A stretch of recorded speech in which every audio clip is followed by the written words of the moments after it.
যে আমাদের হুজুর দায়িত্ব পালন করে আসতেছে আলাল হুজুর। তো আমাদের সম্মানের অনেক স্নেহ, আমাদের স্নেহ করে আস্তে আস্তে বড় করে আসতেছে।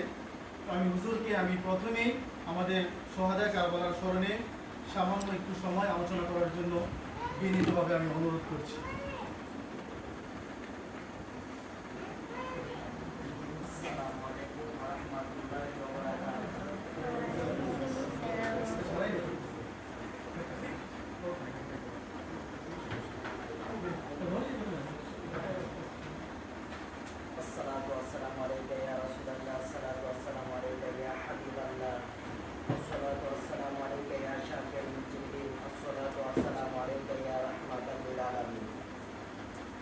সর্বপ্রথম মহান আল্লাহ রাব্বুল আলামিনের দরবারে শুকরিয়া আদায় করি যে আল্লাহ রাব্বুল আলামিন আমাদেরকে এই মুহররম মাসের 10 তারিখে আর জুম্মার দিন এশার নামাজের পরে এই মাদ্রাসার মধ্যে আসার এবং বসার কিছু কোরআন হাদিসের আলোচনা করার এবং শোনার তৌফিক দান করলেন। সকলেই সর্বপ্রথম মহান আল্লাহ রাব্বুল আলামিনের দরবারে শুকরিয়া আদায় করে সকলে করি আল্লাহুম্মা আমিন। লক্ষপতি দুরূদ সালাম ও নবী নুরানি কদমের যিনি হায়াতুন নবী নূরের নবী জিন্না নবী উম্মতের কাদারে গুনাহগারের সাথী শাফিউল মুসলিমিন রাহমাতাল লিল আলামিনের কদমে আল্লাহ রাব্বুল আলামিনের দরবারে তৌফিক কামনা করে আমি যেন দুই চারটা কথা বলতে পারি, আমি সহ আমরা সকলে যেন কথাগুলো শুনে আমল করতে পারি।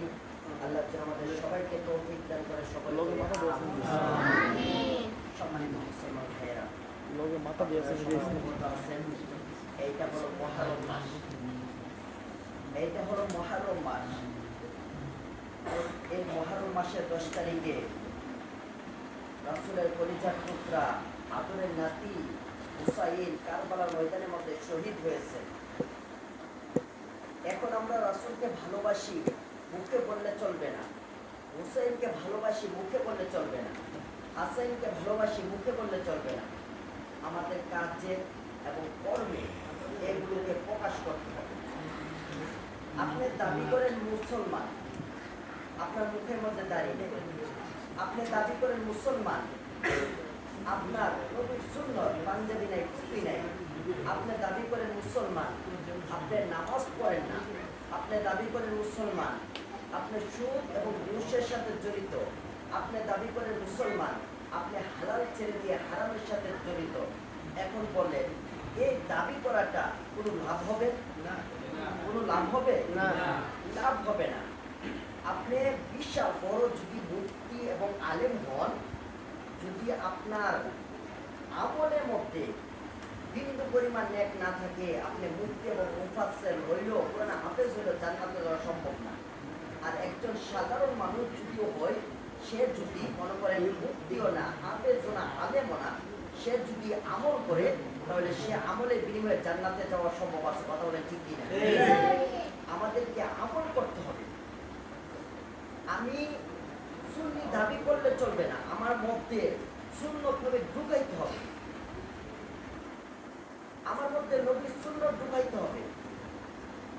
আজকে মুহররম মাস আসলে দেখা যায় বহুত মসজিদে, কিছু মসজিদে মনে হয় সংখ্যক, একবার অল্প সংখ্যক মসজিদে এই মুহররমের কারবালার আলোচনা হয়, স্মৃতিচারণ হয়, কিন্তু বেশিরভাগ মসজিদে দেখা যায় মুহররম কোন দিক দিয়ে মুহররম মাস আসলো এবং কোন দিক দিয়ে গেল অনেকে জানেও না। আমাদেরকে এই মুহররম মাসকে অনুসরণ করতে হবে। আমাদেরকে হাসান এবং হুসাইনকে মায়া করতে হবে।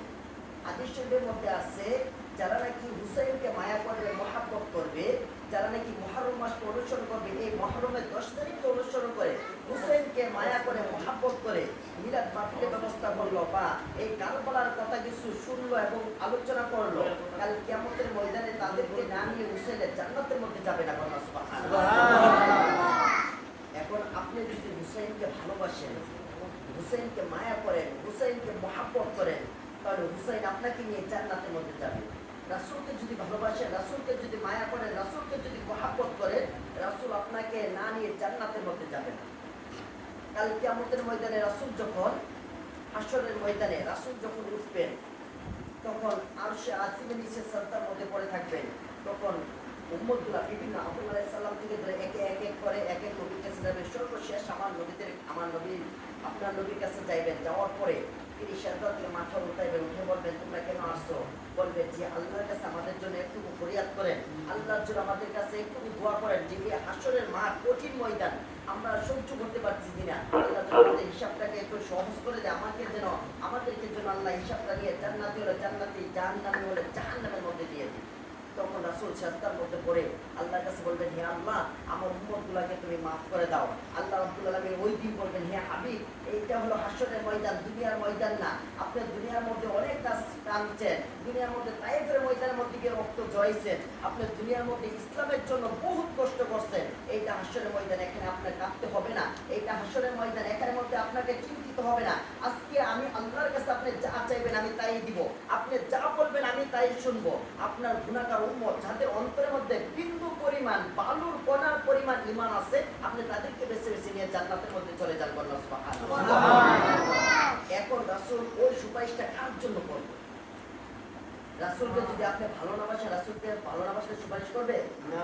রাসূলকে যদি মায়া না করেন সুপারিশ করবে না। আপনি হাসান কি আপনাকে নিয়ে জান্নাতে যাবে? যদি হাসানকে ভালোবাসেন, হুসাইনকে যদি ভালোবাসেন, মায়া করেন, মুহাব্বত করেন, তাহলে তারা জান্নাতে গেলে আপনাকে নিয়ে যাবে। তারা জান্নাতে যাওয়ার সময় আপনাকে না নিয়ে জান্নাতের মধ্যে যাবে না। আজকে মুহররমের মাস, আমরা মুহররম মাসের মধ্যে আমরা একত্রিত হয়েছি। আমরা আজকে একত্রিত হয়েছি, কিছু মুহররমের আলোচনা শুনবো, আলোচনা করব। আমি অত্যন্ত খুশি হয়ে গেছি। আমি তো অনেকদিন মানে এই মাদ্রাসায় ইদারিং চালু হওয়ার পর আর আসি নাই। উন্নত পরিবেশ এবং মাদ্রাসার যে সুন্দর একটা পরিবেশ, মাশাআল্লাহ আলহামদুলিল্লাহ অনেক সুন্দর হয়েছে। আপনাদের ছেলেমেয়েদেরকে সুন্নি মাদ্রাসার মধ্যে দিবেন, আপনাদের ছেলেমেয়েদেরকে সুন্নি মাদ্রাসার মধ্যে দিবেন। যদি সুন্নি আলেম বানাইতে চান, আপনি যদি সুন্নি মাদ্রাসার মধ্যে না দেন, অন্য মাদ্রাসার মধ্যে পড়ান, তাহলে আপনার ছেলে বড় হওয়ার পরে দেখবেন আপনার জানাজার পরে আপনার জন্য দোয়া করবে না, আপনার কবরের মধ্যে গেলে আপনার দোয়া করবে না, 5 দিনের দিনে আপনার জন্য দোয়া করবে না, 40-এর দিনে আপনার জন্য দোয়া করবে না। কারণ কি জানেননি? কিছু কিছু আলেম এখন বাহির হয়ে গেছে, বলতেছে 40-এর দরকার নাই, কি জানি 5 দিনের দরকার নাই, মা বাবার জন্য কোনো খাওয়ানো খানা কিনা কোনো আয়োজন করার দরকার নাই, কোনো জানাজার পরে কোনো দোয়ার দরকার নাই। আপনি যদি এখন আপনার ছেলেকে যদি ওই সমস্ত মাদ্রাসার মধ্যে পড়ান, আপনার মৃত্যুর পর আপনি যে কবরের পাশে দাঁড়ায় আপনার জন্য দোয়া করবো এই আশা করা যাবে।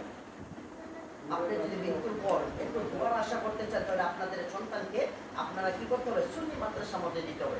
সুন্নি মাদ্রাসার মধ্যে যদি দেন, ওই সুন্নি সন্তানগুলা মিলাদুন নবী পালন করবে, ওই সুন্নি সন্তানগুলা কি জানি মুহররম পালন করবে, ওই সুন্নি সন্তানগুলো আপনার জানাজার পর আপনার জন্য দোয়া করবে, ওই সুন্নি সন্তানগুলো আপনার কবরের পাশে গিয়ে কবর জিয়ারত করবে, ওই সুন্নি সন্তানগুলো আপনার জন্য 40-এ বুঝবে না, 5 দিনে বুঝবে না, মৃত্যু তারিখে বুঝবে না, যখন খুশি তখন সে মার জন্য দোয়া করবে, মার জন্য বাবার জন্য দোয়া এবং মিলাদের ব্যবস্থা করবে। এই জন্য আমাদের ছেলে মেয়েদেরকে সুন্নি মাদ্রাসা পড়াইতে হবে। যদি সুন্নি মাদ্রাসা পড়ান, তাহলে আজকে এই মুহররম মাস, যে মুহররম মাসকে তারা অনুসরণ করবে, যে মুহররম মাসের মধ্যে কারবালার জমিনের মধ্যে হুসাইন কিসের জন্য, কারবালা ময়দানের মধ্যে শহীদ হলেন কিসের জন্য? কি হুসাইনের স্বার্থের জন্য? বলেন, হুসাইনের কি স্বার্থের জন্য? তিনি কি 2-4 কানি জায়গার জন্য, বাড়ির জন্য, গাড়ির জন্য, টাকা পয়সার জন্য? কোনো কিছুর জন্য না।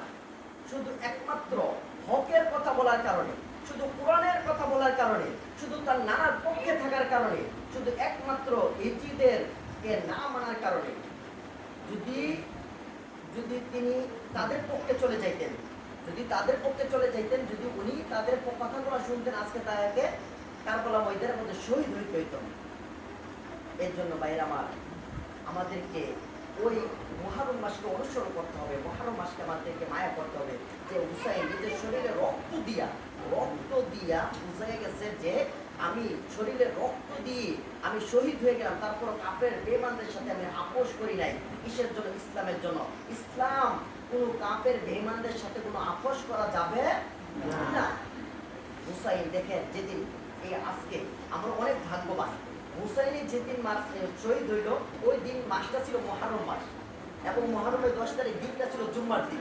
আজকে দেখেন, আজকেও মুহররমের 10 তারিখ, আজকে কিন্তু জুম্মার দিন গেছে না? মুহররম মাস আমরা ওই হুবাহু ওই দিনটাই আজকে পেলাম, যে দিনে জুম্মার দিন। হুসাইন যেদিন শহীদ হয়েছে কারবালা ময়দানের মধ্যে, ওই দিন ছিল জুম্মার দিন।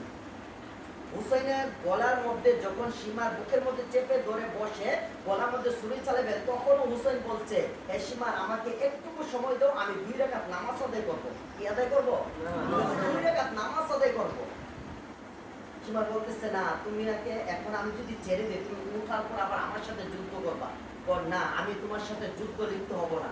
তুমি কি তোমাকে বিশ্বাস করতে পারি? আমাকে বিশ্বাস করতে পারো। রাসূলের নাতি কখনো মিথ্যা কথা বলে না, রাসূলের বংশধর কখনো মিথ্যা কথা বলে না, রাসূল জীবনে কখনো মিথ্যা কথা বলে নাই। তার নাতি হয়ে আমি জীবনে মিথ্যা কথা বলবো না। তিনি 2 রাকাত নামাজের জন্য কি করলেন? সময় চেয়ে নিলেন। হাদিস শরীফের মধ্যে আছে, নামাজের মধ্যে নিয়ত বাঁধছে, নামাজের মধ্যে সূরা ফাতিহা পড়লো, সূরা ফাতিহার সাথে সূরা মিলিয়ে পড়তে শুরু করলো।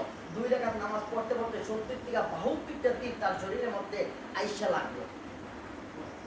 নামাজের অবস্থায় তারা তাহাকে তীর মারল। নামাজ শেষ হইতে ঢলে পড়লো। তার কি করলো? এই কারবালা ময়দানের মধ্যে তাহাকে একবারে ছুরি দিয়ে তলোয়ারের আঘাতের দ্বারা শরীরের থেকে শীতটা আলাদা করে ফেললো। শীতটা আলাদা করে এখন কি করলো? তলোয়ারের আগার মধ্যে শীতটা লাগা পুরো ময়দান ঘুরতে শুরু করলো। দেখো, হুসাইনের শির আমার তলোয়ারের আগার মধ্যে। ভাইরা আমার, এরাও তো ছিল মুসলমান, এরাও ছিল মুসলমান যারা নাকি হুসাইনের, রাসূলের কলিজার টুকরা, যাহাকে রাসূল জানের চাইতে বেশি ভালোবাসছেন, যাহাকে রাসূল এত মায়া করছেন, মহব্বত করছেন। রাসূল যেদিন ইন্তিকাল করবে, ওই দিন হাসান হুসাইনকে ডাকলেন। হাসান হুসাইন ঘরের মধ্যে আইসাশিরা বলতেছেন, না না, ও না না, আপনি যদি দুনিয়া থেকে চলে যান, আমরা কাকে নানা বলে ডাকবো? আপনি যদি দুনিয়া থেকে চলে যান, আমাদেরকে কে আদর করবে? আমাদেরকে কে মায়া করবে? আমাদেরকে কে মহব্বত করবে?